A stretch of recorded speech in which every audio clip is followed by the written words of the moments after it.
বাংলায় এখন চারিদিকে পুজো পুজো মাহল, কিন্তু তারপরেও দিল্লির জাতীয় নির্বাচন কমিশনের দিক থেকে এখনো ভোটকে নিয়ে পদক্ষেপ নেওয়া চলছে।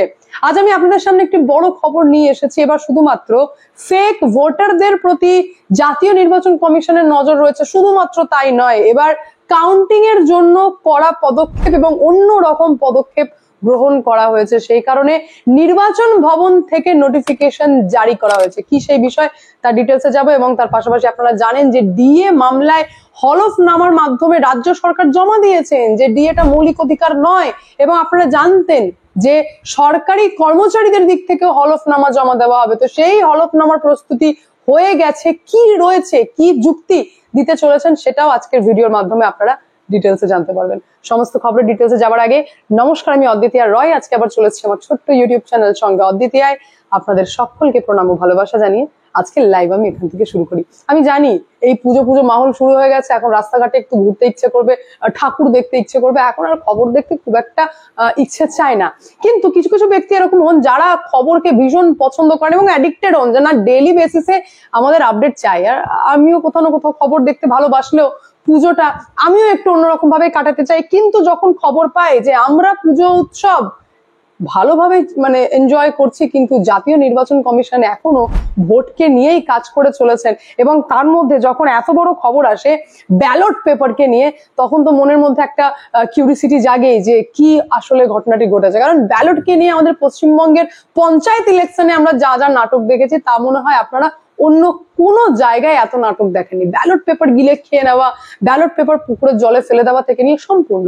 এইবার জাতীয় নির্বাচন কমিশনের দিক থেকে ব্যালট পত্র গণনার প্রক্রিয়ায়, আই রিপিট, গণনার প্রক্রিয়ায় কড়া পদক্ষেপ নেওয়া হচ্ছে এবং স্বচ্ছ পদক্ষেপ নেওয়া হচ্ছে, যাতে ভোটার কাউন্টিং, শুধুমাত্র ফেক ভোটারদেরকে টার্গেট করাটা ইন্টেনশন ছিল না, শুধুমাত্র ফেক ভোটার বাতিল করতে হবে তা নয়, ভোটিং যাতে সঠিকভাবে কাউন্টিং হয়, গণনা হয়, ভোট যাতে সঠিকভাবে গণনা হয়, সেই প্রক্রিয়াতে এবার বদল আনা হয়েছে।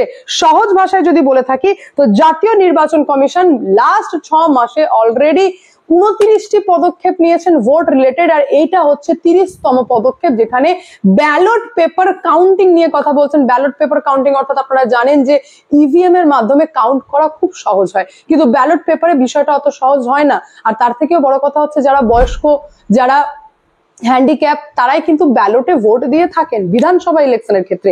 আর এই বিষয়টা এত ইম্পর্টেন্ট কেন হয়ে দাঁড়াচ্ছে সেটা আমি আপনাদেরকে জানিয়ে দিই। জানানো হচ্ছে যে আমাদের কিন্তু সকাল 8টা থেকে ভোট কাউন্টিং স্টার্ট হয়ে যায়। ব্যালট পেপারে ভোট কাউন্টিং স্টার্ট হয় সকাল 8টা থেকে, 8:30 থেকে শুরু হয় ইভিএম এ ভোট কাউন্টিং। এবার প্রবলেমটা কি হয় জানেন তো, দুটো মেজর পার্ট আছে ভোট গণনার, একটা হচ্ছে পোস্টাল ব্যালট আর একটা হচ্ছে ইভিএম এর মাধ্যমে। আমি যেমনটা আপনাদেরকে বললাম যে ভোট কাউন্টিং তো শুরু হয়ে যায়, কিন্তু প্রবলেমটা হয় যে ইভিএম এর কাউন্টিং দেরিতে শুরু হলেও সব থেকে আগে ইভিএম এর কাউন্টিং শেষ হয়ে যায়, আর ব্যালট পেপারের আগে, সব থেকে আগে স্টার্ট হলেও, আধ ঘন্টা আগে স্টার্ট হলেও ব্যালট পেপারের কাউন্টিং দেরিতে শেষ হয়। তো তার জন্য কি হয় যে যখন কোনো দল এগিয়ে থাকে, কারণ আমাদের যখনই আমরা দেখি যে কোনো ইলেকশনের রেজাল্ট কাউন্টিং হচ্ছে, তখন সবসময় আমরা শুনি কি এগিয়ে থাকে, এত মার্জিনে এগিয়ে রয়েছে, এগিয়ে থাকে। তো সেক্ষেত্রে না একটা বড় প্রভাব পড়ে। ইভিএম এ যখন একটা বাটন টিপে দিলে আপনারা রেজাল্ট দেখতে পেয়ে যাচ্ছেন, আর মনে হচ্ছে যে মেবি বিজেপি এগিয়ে আছে, বা মেবি তৃণমূল কংগ্রেস এগিয়ে আছে, মেবি কংগ্রেস এগিয়ে আছে। তো সেক্ষেত্রে কি হয় যে ব্যালটে ধরুন কাউন্টিং চলছে, আর এটা আমাদের রাজ্যে সব থেকে বেশি হয়, যে দল এগিয়ে থাকবে, শুনে নিয়েছে যে ইভিএম এ ওই দল এগিয়ে রয়েছে, এতটা এগিয়ে যাচ্ছে, তখন ব্যালটে যারা বসে কাউন্টিং করছেন, বিরোধী দল যারা রয়েছেন সরকারের বিরুদ্ধে, তারা তখন না ওই কাউন্টিং এর এরিয়াটি ছেড়ে ত্যাগ করে চলে যান। আর তার থেকে বড় কথা হচ্ছে সরকার পক্ষের যারা কাউন্টিং এর কাজে ব্যস্ত থাকেন, তারা আবার ভয় দেখানো শুরু করে দেন, দেখ ভাই ওইদিকে কিন্তু এগিয়ে যাচ্ছে, তুই কিন্তু সাবধান হয়ে যা, ভাই তুই কিন্তু কেটে পড়, ভাই দেখছিস তো সরকার কিন্তু তোর আসছে না, সরকার কিন্তু সেই আমাদের থাকছে। তো এই যে একটা ফিজিক্যালি এবং মেন্টালি একটা প্রেশার ক্রিয়েট করা হয়, তো এই প্রেশারটাও কোথাও না কোথাও প্রবলেম হচ্ছে, যার জন্য সঠিকভাবে নাকি ব্যালট পেপার কাউন্টিং হয় না, সঠিকভাবে গণনাই হয় না। আর আপনারা এটা খুব ভালো করে জানেন যে একটা ভোটে জয়ী মানেও জয়ী, আর একটা ভোটে হারা মানেও হারা, আর একটা ভোট কতটা ইম্পর্টেন্ট। সেই কারণে এবার নির্বাচন কমিশন বলছেন যে ওই সমস্ত ঝামেলায় যাওয়ারই দরকার নেই। যেমন 8টা থেকে ব্যালট পেপার কাউন্টিং শুরু হয় সেরকমই হবে, 8:30 থেকে ইভিএম এর কাউন্টিং শুরু হয় সেভাবেই হবে। কিন্তু ব্যালট গণনা শেষ না হলে ব্যালট গণনা শেষ না হলে ইভিএম এর শেষের আগের রাউন্ডের কাউন্টিংও শুরু হবে না। অর্থাৎ পুরো ইভিএম এর রেজাল্টটা এবার ডিপেন্ড করছে ব্যালট কাউন্টিং এর উপর, ব্যালট পেপার কাউন্টিং এর উপর। যতক্ষণ না ব্যালট পেপার কাউন্টিং এন্ড হচ্ছে ততক্ষণ ইভিএম এর যে লাস্ট রাউন্ডের যে কাউন্টিং তার আগের রাউন্ডই শুরু হবে না, একদম ডেড স্টপ হয়ে যাবে। এদিকেও ব্যালট পেপারের কাউন্টিং শেষ, তারপর লাস্ট ইভিএম এর বাটন টিপে ভাই তোমরা রেজাল্ট দেখতে পারো। সুতরাং এর মাধ্যমে ওই যে ফিজিক্যালি মেন্টালি একটা হ্যারাস করা, একটা প্রেশার ক্রিয়েট করা, সেখান থেকে কোথাও না কোথাও কর্মীরা বিরত থাকবেন, রাজনৈতিক দলের কর্মীরা বিরত থাকবেন। শুধু তাই নয়, আপনারা জানেন তো আমাদের রাজ্যে তো মানে কাউন্টিং এর সময় হাতে ছুঁচ, সেফটি পিন মানে কোনো এমন অস্ত্র বাদ যায় না যেগুলোকে নিয়ে ডিস্টার্ব করা হয়। তো সেই বিষয়েও রিপোর্ট গেছে দিল্লিতে। এই বিষয়টাকে নিয়ে জাতীয় নির্বাচন কমিশনও বুঝেছেন এবং মেটাল ডিটেক্টর আগে থেকে তো ম্যান্ডেটরি ছিলই, কিন্তু এইবার ওই মেটাল ডিটেক্টরের প্রতি আরো বেশি কড়া নজরদারি দিয়েছেন জাতীয় নির্বাচন কমিশন এবং তার পাশাপাশি বেশ কিছু পদক্ষেপ নিয়েছেন। তার মধ্যে বলছেন যে যদি কোনো অমিল পাওয়া যায় তাহলে ভিভিপ্যাট গণনা বাধ্যতামূলক করা হবে, প্রতি 2 ঘন্টায় ভোটের হার মানে একদম রিপোর্ট করতে হবে আর সমস্ত কেন্দ্রে ওয়েবকাস্টিং হবে। এতগুলো পদক্ষেপের মধ্যে আপনারা এইটুকু তো বুঝতেই পারলেন যে চেষ্টা চলছে সম্পূর্ণরূপে ফ্রি অ্যান্ড ফেয়ার ইলেকশন করানোর। আর তার মধ্যে একটা এক্সাম্পল মনে পড়ে যায়, খুব ফেমাস একটি বিধানসভা রয়েছে যেটা হচ্ছে বড়ুয়া বিধানসভা, যার এমএলএ, যেখানকার এমএলএ এখন জেলে রয়েছেন, জীবন সাহার কথা আমি বলছি। আপনারা অবাক হয়ে যাবেন সেখানকার লোকাল মানুষজনের মুখে এই সমস্ত কথা শুনে, যে ওনারা বলেন যে এখানে তৃণমূল কংগ্রেসের জেতার নাকি কোনো কথাই ছিল না, কারণ জীবন সাহা অ্যাজ আ প্রার্থী কোনোদিনই বড়ুয়ার সাধারণ মানুষের জন্য পছন্দের ছিল না। অবাক হয়ে যাবেন শুনে যে মাত্র 1,500 ভোটে জিতেছেন তৃণমূল কংগ্রেসের এমএলএ জীবন সাহা, যেখানে সারা দিন এগিয়ে ছিল বিজেপি এবং সন্ধ্যার মুখে হঠাৎ করে জিতে যায় তৃণমূল কংগ্রেস, এবং সেটা ভীষণ অবাক করা কাণ্ড। আর এমনটাও শোনা যায়, এমনটাও বেশ কিছু গণনা কর্মীর মুখে শোনা যায় যারা বিরোধী পক্ষের ছিলেন, তারা এটাও বলেন যে যখন জিতে যায় বিজেপির দিকে তখন জানানো হয় যে সরকার করছে কিন্তু তৃণমূল কংগ্রেসই। তাহলে ভাই বিরোধীর পক্ষের এমএলএ জিতেই বা কি করবে, কি এমন কাজ করবে, কিছুই তো করার নেই। আর তার সঙ্গে ছিল বেশ কিছু পরিমাণ থ্রেট, আর এমন ভয়ঙ্কর থ্রেট যেটা কি আর বলার নেই, কারণ সরকার তো করছে ভাই তৃণমূল কংগ্রেস, তার মানে একটা বিধানসভা এমএলএ অন্য দলের হয়ে কি বা করে নিবি, এরকমও বেশ কিছু কথা বড়ুয়া বিধানসভা থেকে শোনা যায়। কিন্তু যাই হোক, পুরো বিষয়টার দিকে যদি আমরা নজর দিই তাহলে বুঝতে পারবো যে দিল্লি থেকে এবার কড়াকড়ি নজরদারির মধ্যেই রাজ্যের ইলেকশন করানোর চেষ্টা করছেন জাতীয় নির্বাচন কমিশন। কতটা ওনার পদক্ষেপ সঠিক দিকে যায় আর কতটা স্বচ্ছতার সাথে আমাদের রাজ্যে ভোট হয় সেটাই এখন সব থেকে বড় দেখার বিষয়। কিন্তু নেক্সট খবর আমি যেটা আপনাদেরকে দেবো এবার, সেটা হচ্ছে রাজ্য সরকারের কর্মীদেরকে নিয়ে, যারা এখন রাজ্য সরকারের বিরুদ্ধে লড়াই করছেন এবং ডিএ মামলাকে নিয়ে, যে মামলা অত্যন্ত চর্চিত এবং বেশি দিন নয়, আপনারা খুব তাড়াতাড়ি এই মামলার রায় দেখতে পাবেন।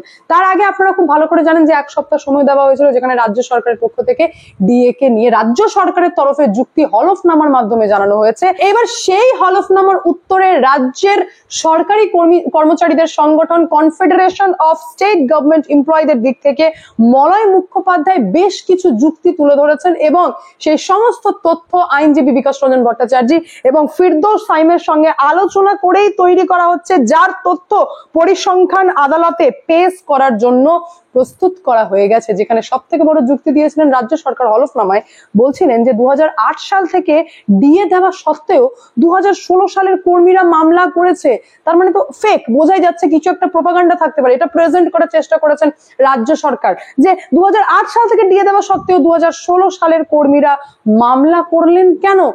এর উত্তরে জবাব দেওয়া হচ্ছে এবং যুক্তি খাড়া করা হয়েছে যে আগের বাম আমলে ডিএ কে নিয়ে বঞ্চনা থাকলেও তা ছিল সহনীয়, তা সহ্য করার মতো ছিল, কিন্তু তৃণমূল কংগ্রেসের গভর্নমেন্ট আসার পর থেকে যেভাবে ডিএ কে নিয়ে বঞ্চনা করা হচ্ছে তা সহ্য করা যাচ্ছে না। ডিএ তো নয়, মনে হচ্ছে ভিক্ষা চাওয়া হচ্ছে। তার মধ্যে আরেকটি যুক্তি দিয়েছিলেন রাজ্য সরকার যে 12টি এমন রাজ্য নাকি রয়েছে আমাদের দেশে যে রাজ্যগুলি কেন্দ্রীয় হারে নাকি ডিএ দেয় না। এর উত্তরে যুক্তি দেওয়া হচ্ছে যে এটা পুরো অভ্যন্তর একদম যুক্তিহীন কথা বলেছেন, কারণ যে যুক্তি এখানে রাজ্য সরকার দিচ্ছেন সেটা হচ্ছে 6ষ্ঠ বেতন কমিশনের উপর ভিত্তি করে, অথচ মামলাটি হয়েছে কিন্তু 5ম বেতন কমিশনের উপর ভিত্তি করে। আর সেই সময় আসাম, অরুণাচল প্রদেশ থেকে শুরু করে নাগাল্যান্ড রাজ্যগুলিতে কেন্দ্রীয় হারেই ডিএ দেওয়া হতো। শুধু তাই নয়, এখানে একটি আঁকড়া তুলে ধরার চেষ্টা করা হয়েছে যাতে ডিটেলস বিচারপতি বুঝতে পারেন। সেই কারণে এখানে তুলে ধরেছেন যে 1 এপ্রিল 2008 সালে সরকারি কর্মীরা 2% ডিএ পেতেন, সেখানে সেন্ট্রাল গভর্নমেন্টের কর্মীরা পেতেন ডিএ 12%, 12%। 1 এপ্রিল 2010 যখন বাম আমলের শেষ হতে চলেছে, বাম সরকারের শেষের দিকে, তখন সরকারি কর্মীরা, রাজ্যের সরকারি কর্মীরা ডিএ পেতেন 35%, আর কেন্দ্রেরও কিন্তু সরকারি কর্মীরা ডিএ পেতেন 35%, অর্থাৎ আঁকড়া পুরো 2010 সালে একদম সমান সমান হয়ে গেছিল। তারপর আসে তৃণমূল কংগ্রেসের গভর্নমেন্ট এবং এখান থেকে পুরো ডিফারেন্সিয়েট করার চেষ্টা করেন যে 2011 সালে তৃণমূল কংগ্রেস সরকারি কর্মীদেরকে ডিএ দিতেন 45%, সেখানে সেন্ট্রাল গভর্নমেন্ট দিতেন 65%, 65%। 2014 সালে সরকারি কর্মীদের দিয়ে দিতেন তৃণমূল কংগ্রেস 58%, 58%, সেখানে সেন্ট্রাল গভর্নমেন্ট দিতেন 100%। আর তারপর বললেন যে 2016 সালে যেখানে তৃণমূল কংগ্রেসের গভর্নমেন্ট দিতেন 75%, 75%, সেখানে সেন্ট্রাল গভর্নমেন্ট নিজেদের কর্মীদেরকে দিয়ে দিতেন 125%, অর্থাৎ 125%। এতটা পার্থক্য এবং এতটা বঞ্চনা করা হয়েছে, যার পুরো ডিটেলস আঁকড়া তুলে দিলেন যে যখন 2010 সালে রাজ্য এবং কেন্দ্রের দিয়ে দেওয়ার পরিমাণ যখন সমান সমানই চলে এসেছিল, তারপর কেন তৃণমূল কংগ্রেস এতটা বড় বঞ্চনা এবং এতটা পার্থক্য তৈরি করে দিল রাজ্যের সরকারি কর্মচারীর সঙ্গে কেন্দ্রের সরকারি কর্মচারী। পার্থক্য ঠিক আছে, কিন্তু পার্থক্য যখন লিমিটেড হয় তখন মানে ভালো লাগে যে চলো ভাই লিমিটেড আছে, 10% আছে, 20% পর্যন্ত আমি মেনে নিলাম, কিন্তু যখন পার্থক্য 40, 45 এবং 50% অব্দি চলে যায় তখন বুঝতে হয় যে ভীষণ প্রবলেমের বিষয় হচ্ছে এবং সরকারের অনুদানের মাসুল গুনতে হচ্ছে এই সমস্ত সরকারি কর্মীদেরকে, যেখান থেকে টাকা কেটে কেটে সরকার নিজেদের অনুদানে খরচা করে চলেছে এবং চেয়ারে টিকে থাকার একটা পাকাপোক্ত ব্যবস্থা করে চলেছে। সুপ্রিম কোর্টই হচ্ছে শেষ ভরসা, যেখানে আমরা জানতে পারবো যে এই ডিএ মামলাকে নিয়ে কি রায় দেওয়া হয়, যদিও আমরা আশাবাদী যে সরকারি কর্মীদের পরেই রায় আসতে চলেছে। বাকি আপনাদের মন্তব্য কমেন্টের মাধ্যমে জানাবেন। আমি এখানে এন্ড করব, দেখা হচ্ছে নেক্সট ভিডিওতে। ভালো থাকবেন, সুস্থ থাকবেন, সঙ্গে অদ্বিতীয় চ্যানেলকে অবশ্যই সাবস্ক্রাইব করবেন, কারণ একটাই, যা হবে স্পষ্ট হবে।